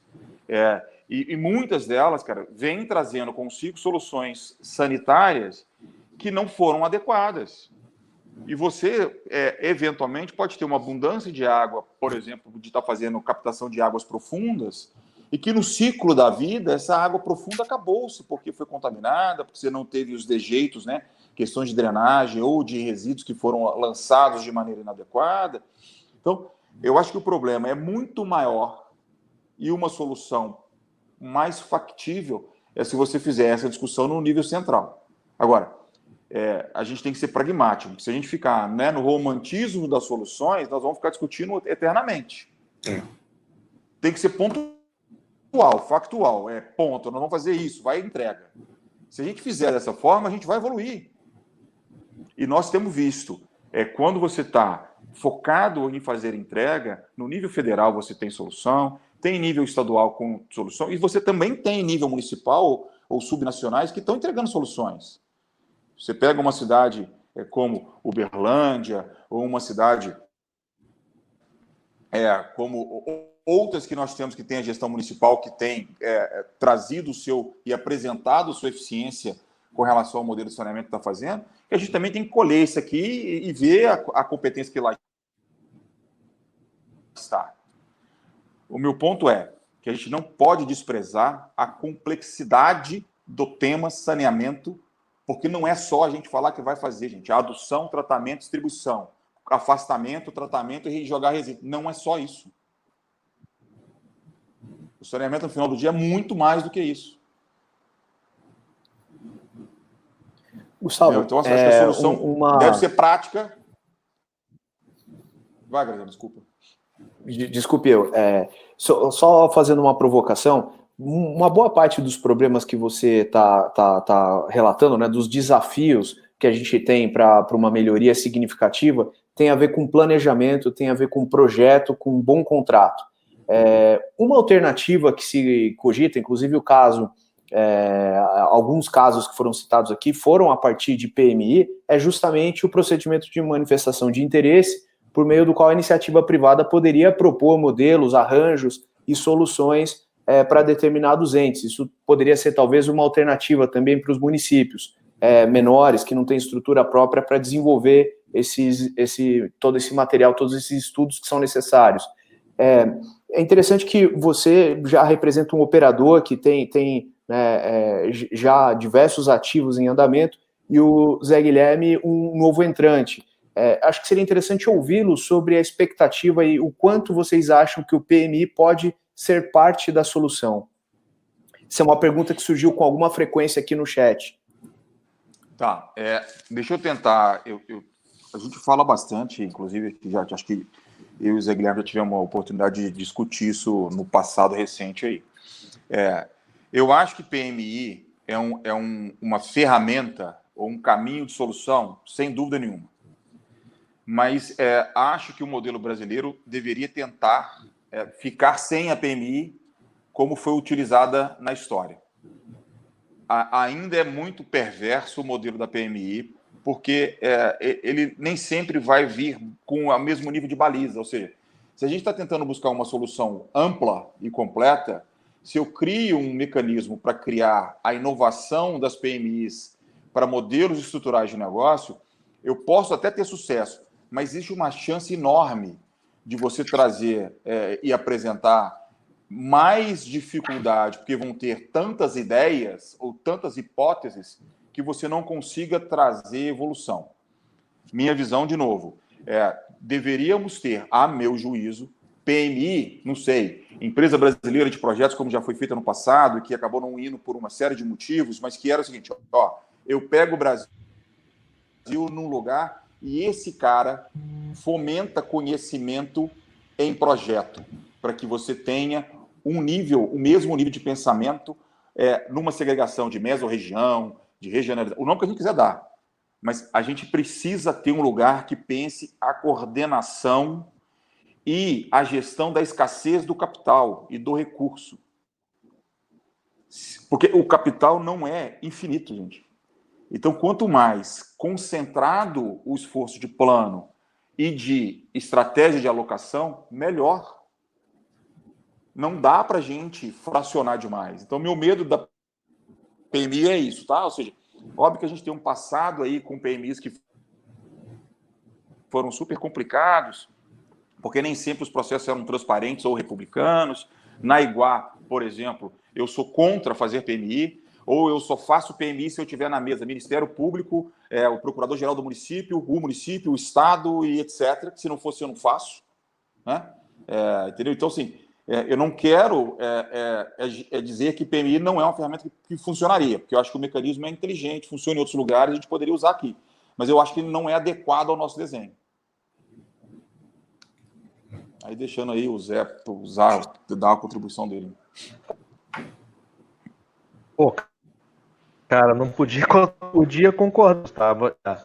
A gente tem exemplos muito interessantes de organismos multilaterais ajudando estados e municípios a desenvolver projetos de concessão e PPPs em outros setores. Eu acho que esse é um aprendizado que a gente podia trazer para cá.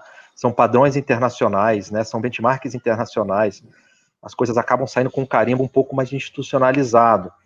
A PMI para o investidor, principalmente se o formulador da PMI compete de igual para igual na licitação pública com um novo entrante, é muito esquisito. É um ambiente de competição ingrato. Tá? A assimetria de informação, ela, por mais que a gente tente blindar, ela é existente. Aí é um ambiente concorrencial, no meu modo de ver, pouco eficiente.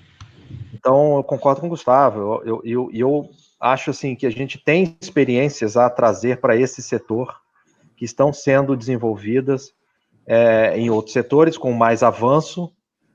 Eu sei que BNDES, Banco Mundial, IFC também estão participando de algumas situações, né, no mercado de saneamento, e eu acho que pode ser difundido. Acho que é uma boa prática.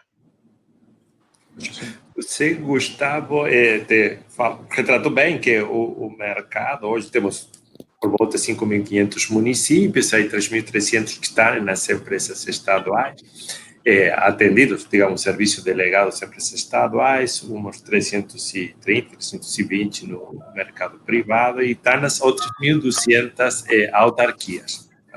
Estou olhando o projeto de lei, aqueles que estão nas empresas estaduais, bom, poderiam ser possível ou da empresa ser privatizada, ou quando vencidos os contratos programas, eles passar para a iniciativa privada. Agora, a dúvida é, o projeto de lei, ele vai incentivar as autarquias a delegar a prestação do serviço? Porque temos um mercado grande, que são aqui bem pulverizado, que são esses 1.200 municípios. Então, existirá um incentivo para a delegação de um serviço que ainda não foi delegado? E a outra, qual será o tipo de operador entrante nesse tipo de município? É espaço para operador pequeno e local, ou essa delegação que hoje está nas autarquias teria que ser para grandes players que operem num conjunto maior de municípios? Qual é a visão de vocês em relação a esse mercado potencial de autarquia, se é que ele é um mercado potencial? Sebastião, eu acho que essa pergunta provavelmente é que gere a maior polêmica no setor atual, tá? Ela remete à interpretação e análise do nosso famoso subsídio cruzado e modicidade tarifária. E que eu tenho uma opinião baseado aí nas experiências que eu venho acumulando no setor, que a gente acaba utilizando esse conceito de subsídio cruzado e de modicidade tarifária de forma perversa. Eu tenho na Iguá, por exemplo, operações de menos de 10 mil habitantes e que elas são superavitárias. É óbvio que poderiam ter um melhor nível, sim, mas você fez um saneamento para uma cidade de 10 mil habitantes. Né? Então, o meu ponto aqui é óbvio que, utilizando e observando que nós temos uma escassez de capital, uma escassez de recursos, e que você tem que maximizar essa utilização, a escala é relevante. Por isso, os blocos fazem todo sentido para que você consiga ampliar o horizonte da alocação. Além disso, mais uma vez, como eu disse, você tem um problema do risco hidrológico, que é o risco hídrico tem que ser observado, porque às vezes o município não tem capacidade hídrica e você vai entrar num risco tão grande de ter que fazer adução em outro município. Aí como é que você entra na novela das disputas com relação a ser conurbado ou não? Só para dar um exemplo, pegando um pouquinho de uma história que eu debati isso recentemente com uma liderança do BDMG em Minas Gerais. A Renova é uma fundação que está lá trabalhando sobre a revitalização das cidades que foram envolvidas no acidente ambiental com Vale, BHP e Samarco. Tá? Lá, se eu não me estiver enganado, são 35 municípios conurbados no estado de Minas Gerais. E existe capital na Renova para que você pudesse fazer um plano municipal de saneamento para uma mesorregião, onde você contemplaria 35 municípios e que têm conexões potenciais de você fazer um saneamento super, super efetivo. Desafio: lá existem municípios administrados pelas autarquias municipais, você tem a Copasa e tem privado. E como fazer essa ambiência funcionar para que você maximize a alocação do capital e minimização de risco e, de fato, no final do dia, apresentar um saneamento que evolua para aquelas pessoas que estão lá. Então, foram iniciadas iniciativas pontuais e isoladas, sem se pensar no contexto. Ou seja, o incidente já tem alguns anos, solução definitiva não chegou, e no final do dia quem está sofrendo é o consumidor. E eu sei que Copasa tem um super interesse de fazer, e o BDMG também, mas não se consegue um arranjo para poder a coisa evoluir. Então, o meu ponto aqui, com relação a esse contexto, as pessoas têm que entender que o subsídio cruzado ou a modicidade tarifária, ela é intratarifa. A tarifa que você está estabelecendo para o nível de serviço já estabelece isso. Quando a gente está criando faixas de consumo, perfil de consumidor que você está segmentando e que você não tem uma tarifa uniforme no serviço, você já desenhou o subsídio. Agora, quando você fala que o município A e o município B têm o mesmo nível de tarifa, com a mesma segmentação, e que as capacidades econômicas são diferentes, e usualmente o município que tem mais capacidade econômica, que tem mais capacidade fiscal, é que tem o melhor nível de serviço. Que subsídio é esse? O subsídio é perverso no final do dia. Porque eu acho que ele foi errado equivocadamente lá na origem, lá na gênese. Se a gente pudesse voltar no tempo e começássemos a evoluir todo mundo igualzinho, município grande, município pequeno, e todo mundo fosse juntinho, e o Brasil como um todo tivesse o mesmo nível de serviço, a discussão do subsídio não existia. Então, assim, para mim, municípios pequenos, cara, são viáveis. Tem que se pensar o saneamento para aquele município. Óbvio que eu quero o município mais, porque eu tenho escassez, eu tenho que trabalhar com estruturas que levem em consideração a capacidade de você alocar um capital mais eficiente, escala é um deles. Então, essa discussão, para mim, é uma discussão muito polêmica, porque ela tem um apelo social, um lugar político de fala. Mas aí, se você entender o modelo econômico e o modelo de sustentabilidade tarifário que existe, você vai perceber que o subsídio está instalado intra-tarifa. Ele não é ex, não. Então, tem um debate ou outro aí. Esse é um tema interessante, né, Gustavo? Porque, no final do dia, a gente está falando... o problema central da história é quem paga, né? E não tem saída, só são dois pagantes. Ou é o consumidor, ou é o contribuinte. Então, o município pequeno, muito provavelmente, essa conta está... Porque a renda é menor, etc., provavelmente ele vai estar um mix maior para o contribuinte, não para o consumidor. Isso tem que estar claro. Se isso for claro, eu acho que essa discussão se perde. Mas aí concordo com você. o espaço para essa narrativa existe, porque o apelo social e o apelo político é grande, né? Exato, exatamente. Enquanto aos entrantes no mercado, porque seja na forma de concessões, não, sempre vai ser requerido do atestado técnico da operação. Então, hoje já tem os grupos atuantes e vocês entendem espaço e há interesse de operadores estrangeiros para operar aqui no Brasil e em que tipo de negócios?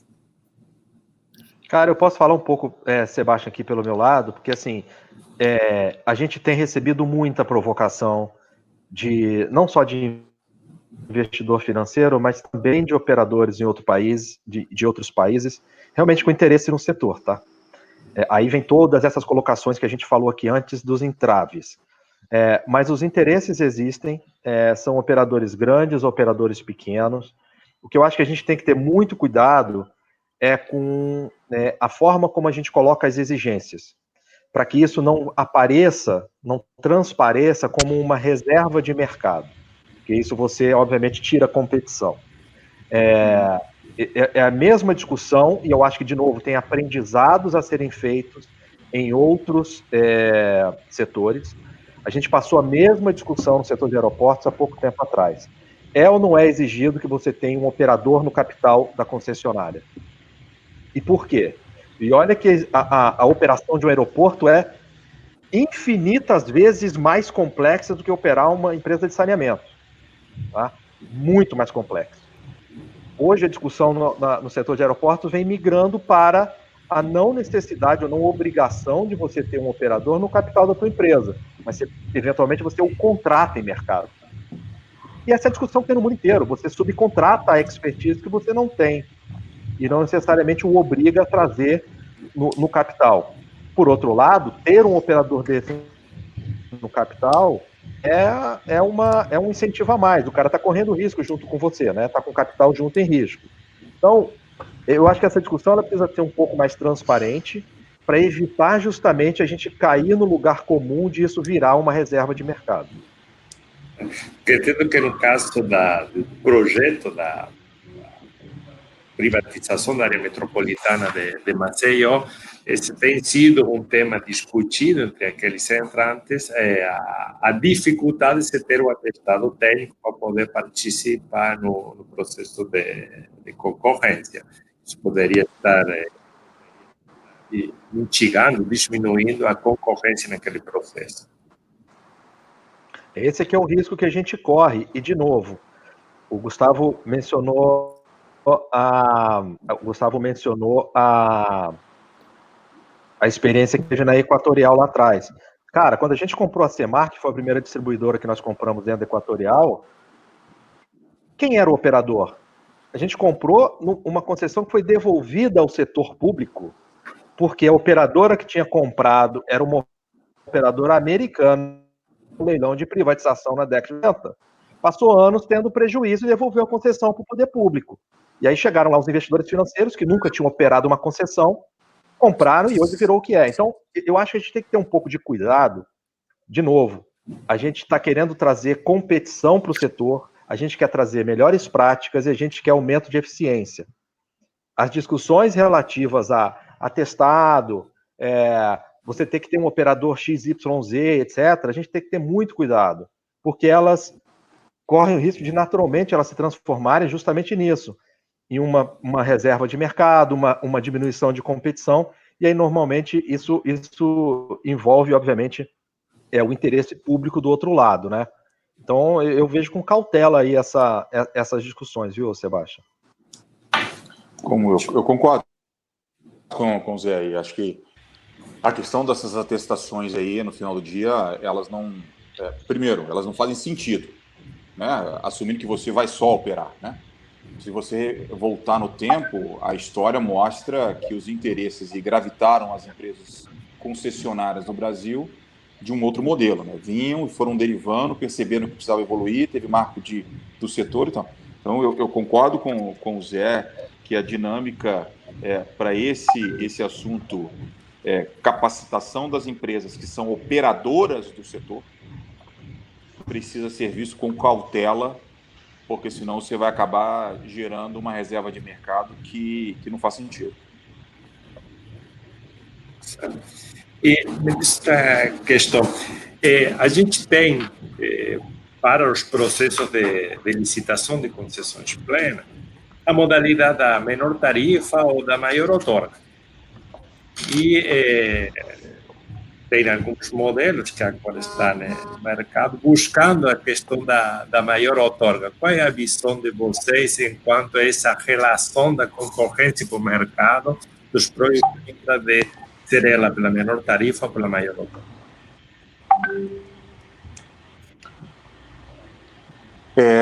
Sebastião, vamos lá.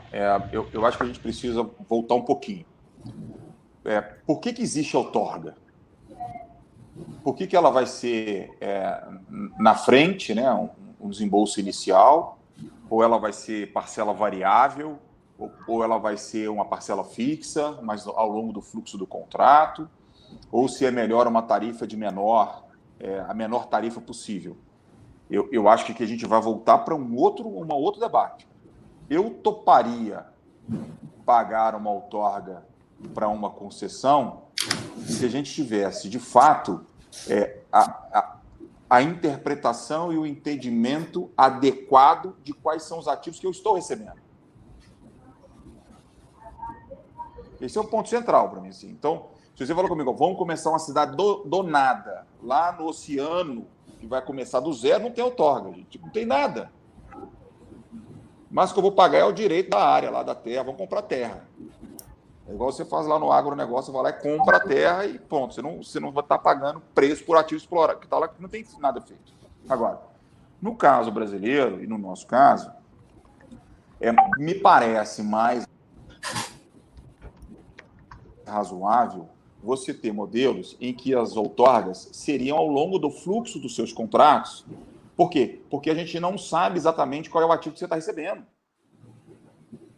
E se você fizer uma outorga no fluxo do contrato, você minimiza o risco do investimento, da alocação de capital. Então, a meu juízo, poderia ser alguma coisa assim, mas o prefeito que está fazendo, o governador vai precisar de alguma coisa nessa área. Tudo bem, gente, isso é construção econométrica que você vai fazer de um modelo até que você consiga ter validade do que você está recebendo. Então, para mim, a gente precisaria colocar o ciclo da revisão do contrato com um ciclo que te permita a interpretação do que você tem, porque o que a gente tem, por exemplo, o caso da Corsan, vai ter um momento de operação assistida que a EGEA vai lá executar e ela vai operar no paralelismo com a equipe da Corsan para poder entender exatamente quais são os ativos existentes, independente de falar que o risco da assunção dos ativos é da concessionária. E ela, teoricamente, lá ela não pagou a outorga, mas ela vai pagar dentro do fluxo algum preço para a concessionária, para o concedente. Parece fazer sentido. Agora, você tem outros lugares que estão vindo aí e que o cara está falando o seguinte, não, agora o preço...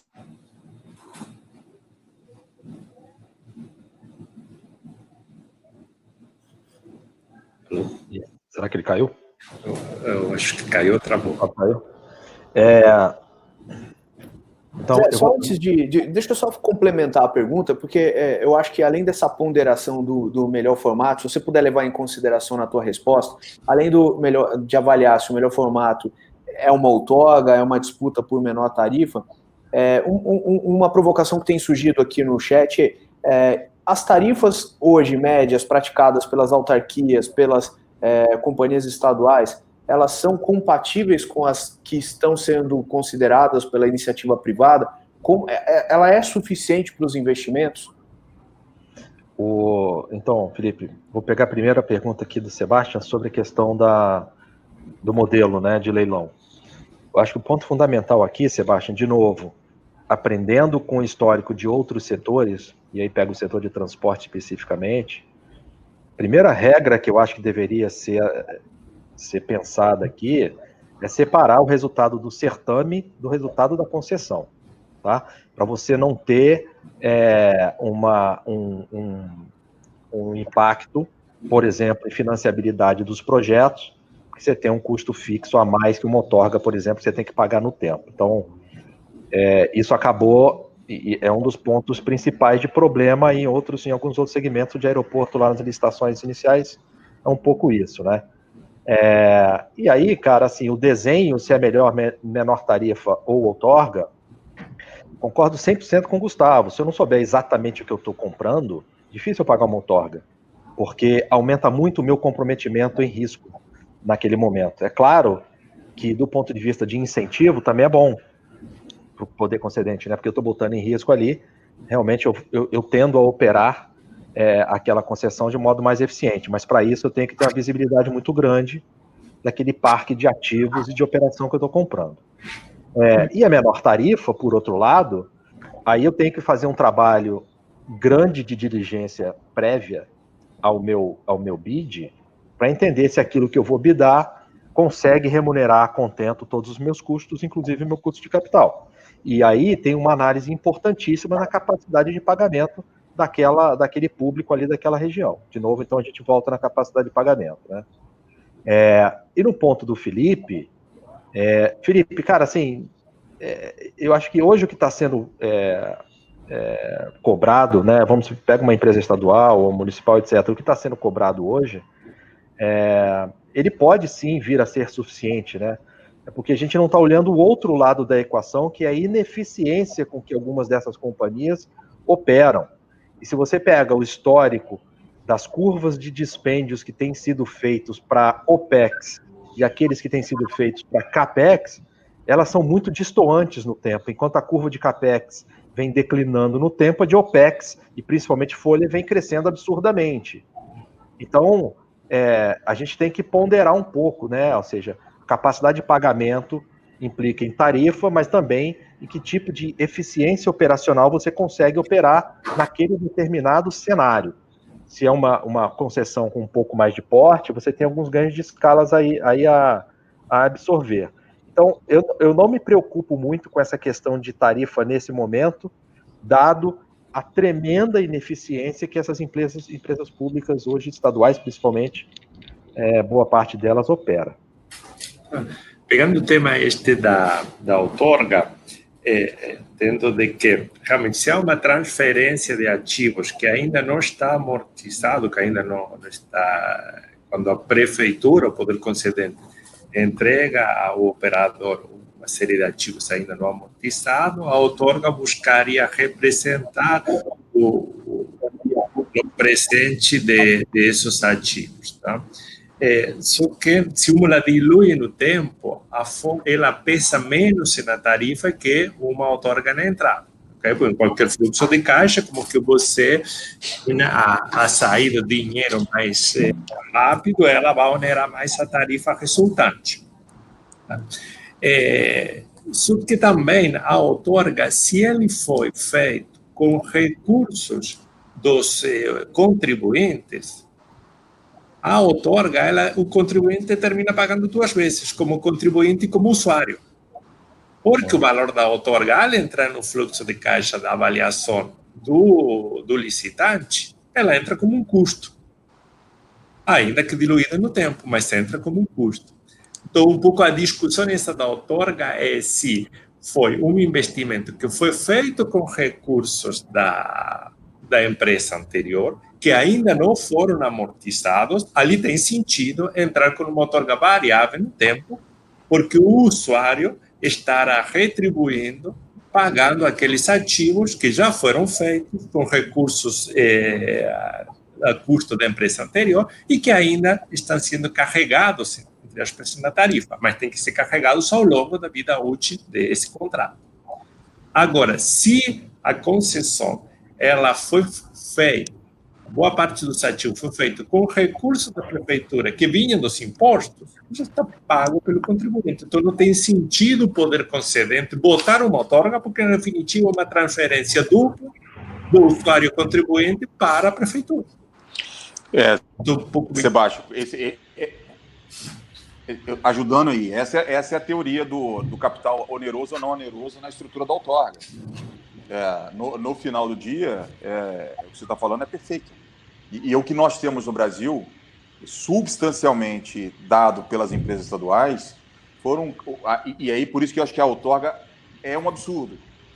A maioria das empresas estaduais no tempo construiu os seus ativos baseado em transferência de capital não oneroso. E aí você onera 2 vezes o cidadão, porque vai pagar pela contribuição feita na origem e mais uma tarifa que vai ter que pagar o outorga. Esse para mim, é um absurdo com relação ao conceito aplicado da outorga. Né? E se o seu ponto está perfeito. Bom, não sei, Luiz, Felipe, Maurício, querem algum outro questionamento? Eu acho que a gente está caminhando aqui para o encerramento. Mas deixa eu só mencionar uma coisa, que é um desdobramento, na verdade, é algo que o Gustavo falou, né? Sobre ele falando, não faz sentido para mim você prever a outorga quando você não sabe qual a situação do sistema que você vai receber, né? Pós-licitação. E acho que vale a pena mencionar, Gustavo, em relação a isso, eu sei que você sabe, e o pessoal do setor sabe, que a Bicom fez recentemente um trabalho, né, que ainda não está publicado, né? Uhum. Uma das coisas que é um trabalho sobre distribuição de riscos, né? Como deveria ser a distribuição de riscos nos contratos pós, né, novo marco legal, né? Uhum. Trabalho, eu participei desse trabalho, um trabalho que eu acho que está com qualidade muito boa, e uma das coisas que lá tem um detalhamento, né, é como lidar com esse risco do sistema de saneamento não corresponder à descrição que dele se faz no edital de licitação, né? Esse é um risco muito relevante, né, no setor de saneamento. É muito difícil qualquer concessionário obter informações antes da licitação, né? Por mais que ele analise, faça inspeções, isso é sempre muito superficial. Tem muita coisa que você descobre apenas depois que você assume o sistema, né? E lá nesse trabalho da Bicom tinha toda uma metodologia, né, e uma distribuição de riscos para que o concessionário pudesse dar ciência ao poder público após receber o sistema das informações, né, o que estava descrito e o que ele achou lá na prática. Isso eu acho muito interessante e acho que daqui a pouco vai ser público esse trabalho. E é um tema que você mencionou que eu acho que é central, né? Eu tive a oportunidade de acompanhar o trabalho que foi feito, Maurício, e concordo com você. E aí, tentando sempre criar aqui os exemplos para que as pessoas que estão conosco aí pudessem e possam entender um pouco melhor o colorido disso aqui. Isso que você está acabando de dizer com relação ao risco da execução do ativo, e o Sebastião lembra bem, porque a gente acabou tendo a oportunidade de trabalhar isso junto no meu período lá de Sanepar, que é quando você trabalha a base de ativo de uma empresa regulada no mercado de saneamento, é um trabalho de um ciclo muito longo, até que você tenha a sua BAR, né, a famosa base de remuneração dos seus ativos definida. E a gente tem exemplos no Brasil, em particular Copasa, Sabesp e Sanepar, que têm as suas bases que foram feitas, que não estão no primeiro ciclo. Elas já estão aí no segundo ou no terceiro ciclo.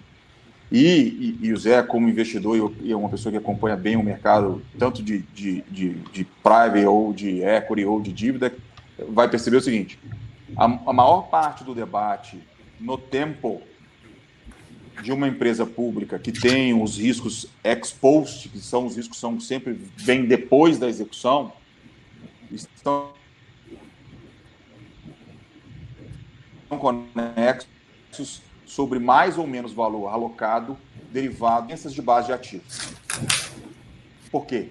Porque é muito grande a discrepância existente do modelo pensado de engenharia e o modelo executado. Então, a gente vai ter sempre a discussão do S-Built, do modelo de engenharia que foi executado, que vai gerar efetivamente uma base de ativos. Você imagina isso numa empresa que está desenhada, que a maior parte do seu valor está posta nesse lugar e que trabalha a cada 4 anos numa revisão completa dessa base. Versus aqueles que não têm essa preocupação e que estão querendo outorga baseado numa premissa que não tem fundamento técnico. Então, a discussão da outorga, Maurício, nessa linha, sobre a matriz de risco, como distribuí-la, A gente já tem exemplo brasileiro para poder colher e perceber que não faz muito sentido você ter outorga nas licitações que vêm por causa dessa história. É muita diferença existente, gente, e existe uma correção natural, né? Então, de novo, eu não sou contrário à outorga, tá? Eu só gostaria de ter uma outorga em qualquer contrato futuro que faça sentido do ponto de vista dos ativos que vão vir, né, que vai ser abarcado no contexto de negócio, e das responsabilidades que virão de execução. Por isso que, para mim, um modelo de outorga que deveria existir são as outorgas variáveis ou fixas e variáveis no fluxo do projeto. Porque ela tem uma distribuição de risco mais adequada e é onde você vai ter ponto de inflexão, de correção, caso necessário. Tem um fluxo menor de outorga do que deveria, porque a base de ativo é melhor do que você, tipo, ok, vamos corrigir o fluxo, vamos pagar mais. Eu não quero ficar com o dinheiro que deveria ser do concedente ou do contribuinte. Não é isso, né? Mas o ponto colocado pelo Sebastião e o seu ponto são críticos. A matriz de risco derivado da outorga ou dos ativos que estão sendo recebidos para a outorga versus como foi construída a base de ativos. Se a gente não tiver isso, de novo, é um modelo que tende a não funcionar, porque ele vai ter uma assimetria, e não é uma assimetria de informação, é uma assimetria de benefício, que é pior, né? Você vai ter um negócio, conexão de benefício no lugar errado. Perfeito.